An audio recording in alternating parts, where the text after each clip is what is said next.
एक मर्तबा हजरत इमाम अली अलैहिस्सलाम मस्जिद कूफा के मिंबर पर खड़े होकर खुतबा दे रहे थे कि खुतबा खत्म होने के बाद एक शख्स खड़ा हुआ और कहने लगा कि ए जनाब अली इब्न अबी तालिब, मैं मुल्के शाम से कई महीनों का सफर तय करने के बाद आपके पास यहाँ कूफा में कुछ सवालात करने के लिए आया हूँ, लिहाजा मैं आपसे कुछ सवालात करना चाहता हूँ। तो हजरत इमाम अली अलैहिस्सलाम ने ये फरमाया कि ए बंदाए खुदा, यकीनन तुम मुझसे जो भी सवाल करना चाहते हो बेशक वो सवाल करो। तो वो शख्स कहने लगा कि ए जनाबे अली इब्न अबी तालिब, मेरा पहला सवाल ये है कि आप मुझे ये बताएं कि अल्लाह ने सबसे पहले किस चीज को पैदा किया था।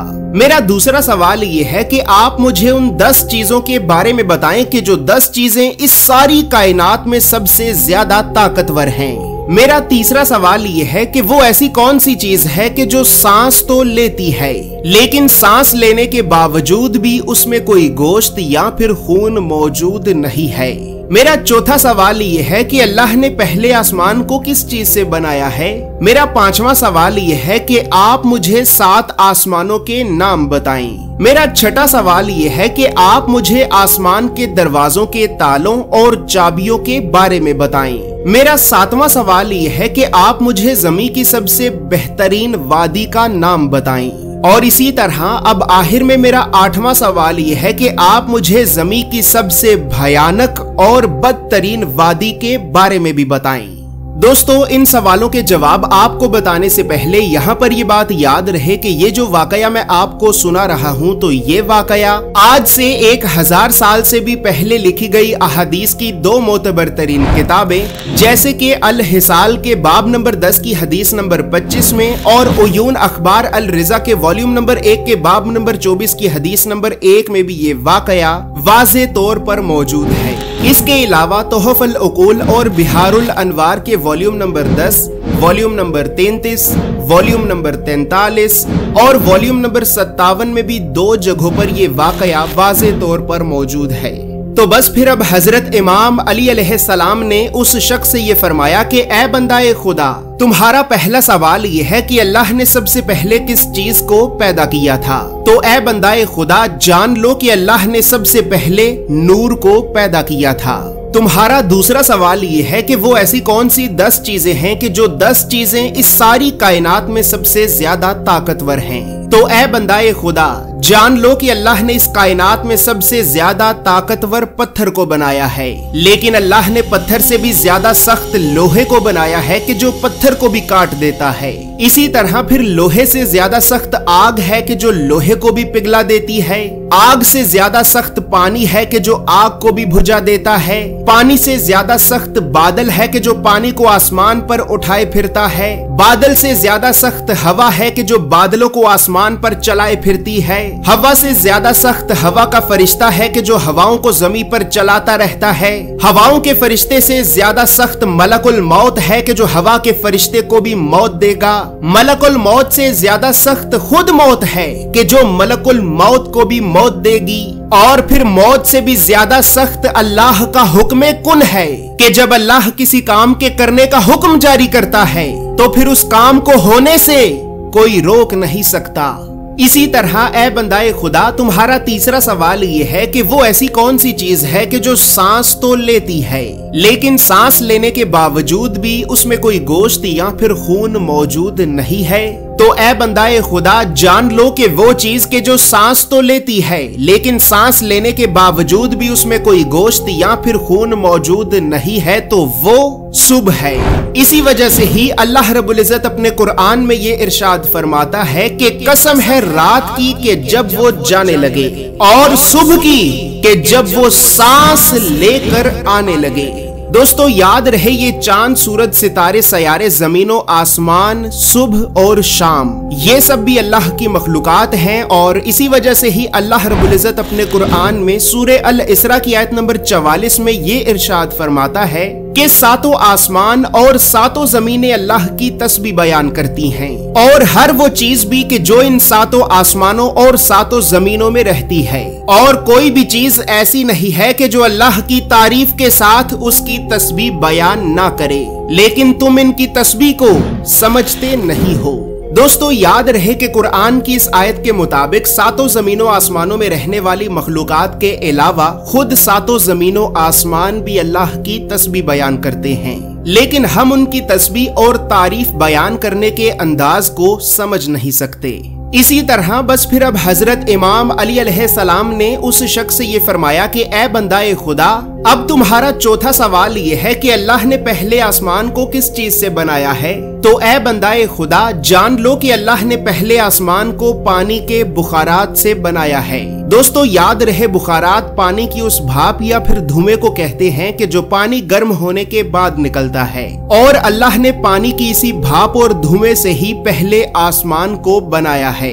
इसी तरह ए बंदाए खुदा, अब तुम्हारा पांचवा सवाल ये है कि तुम्हें 7 आसमानों के नाम बताए जाएं। तो ए बंदाए खुदा, जान लो कि अल्लाह ने पहले आसमान का नाम रफी रखा है और अल्लाह ने इस आसमान को पानी और धुएं से बनाया है। दूसरे आसमान का नाम कैजूम है और इसका रंग तांबे के रंग की तरह का है। तीसरे आसमान का नाम मारूम है और इसका रंग सुर्ख माइल हाकी रंग की तरह का है। चौथे आसमान का नाम अरफालून है और इसका रंग चांदी के रंग की तरह का है। पांचवें आसमान का नाम हैहून है और इसका रंग सोने के रंग की तरह का है। छठे आसमान का नाम अर्रूस है और इसका रंग सब्ज याकूत के रंग की तरह का है। और फिर आखिर में 7वें आसमान का नाम अजमा है और इसका रंग सफेद मोती यानी नूर की तरह का है।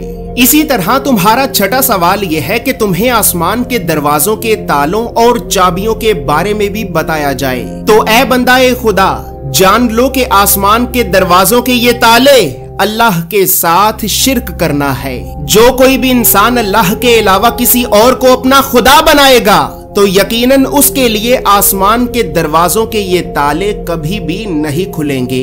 और फिर अब साथ ही ये बात भी जान लो कि इन दरवाजों के तालों की चाबियां सच्चे दिल से मौत के वक्त भी ला इलाहा इल्लल्लाह मुहम्मदुर रसूलुल्लाह की गवाही देना है।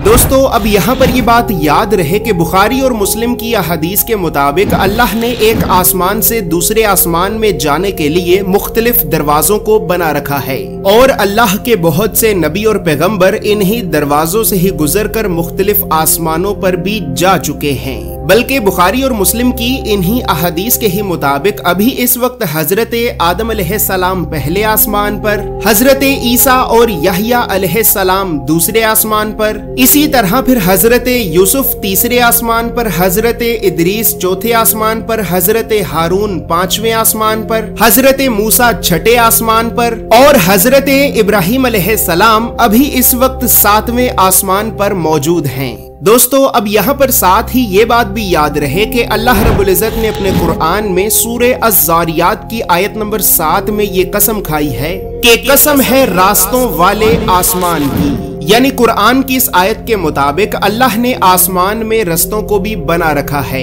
और यकीनन अल्लाह के नबी और पैगंबर भी इन्हीं रस्तों से ही गुजरकर मुख्तलिफ आसमानों पर जा चुके हैं। तो इसी तरह बस फिर अब हजरत इमाम अली अलैहिस्सलाम ने उस शख्स से ये फरमाया कि ए बंदाए खुदा, अब तुम्हारा 7वां सवाल ये है कि इस जमीन की सबसे बेहतरीन वादी कौन सी है। तो ए बंदाए खुदा, जान लो कि इस जमीन की सबसे बेहतरीन वादी सरंदीप है, क्योंकि अल्लाह ने आदम अलैहिस्सलाम को जन्नत से निकालकर जमीन की इसी वादी में ही उतारा था। दोस्तों याद रहे कि ये वादी यानी वादी सरंदीप मौजूदा दौर में श्रीलंका में मौजूद है।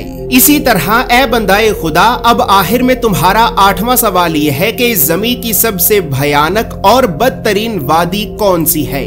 दोस्तों आखिरी सवाल का जवाब आपको बताने से पहले मैं यहाँ पर आपको तमाम अंबिया कराम के इस शजरा नसब का तारुफ कराना चाहता हूँ और ये तारुफ इस वजह से कराना चाहता हूँ कि अफसोस आज के इस दौर में हम मुसलमान अल्लाह के नबियों से इस कदर दूर हो चुके हैं कि हमें कुरान में मौजूद अल्लाह के नबियों के नाम तक मालूम नहीं। तो दोस्तों इसी मसले को मद्देनजर रखते हुए हमने अल्लाह के सबसे पहले नबी हजरत आदम अलैहिस्सलाम से लेकर अल्लाह के आखिरी नबी हजरत मोहम्मद सल्लल्लाहु अलैहि वसल्लम तक तमाम अंबिया कराम के एक मुकम्मल और मुस्तनद शजरा नसब को बनाया है। इस शजरा नसब में हमने तमाम अंबिया कराम अलैहिमुस्सलाम के बारे में बहुत सी मालूमात को लिखा है। उन मालूमात के बारे में जानने के लिए या फिर तमाम अंबिया कराम के इस शजरा नसब को हासिल करने के लिए आप अभी हमारी वेबसाइट islamiccharts.com को विजिट करें, या फिर आप हमें हमारे व्हाट्सएप नंबर पर राब्ता करके भी तमाम अंबिया कराम के इस मुकम्मल और मुस्तनद शजरा नसब को बाआसानी हासिल कर सकते हैं।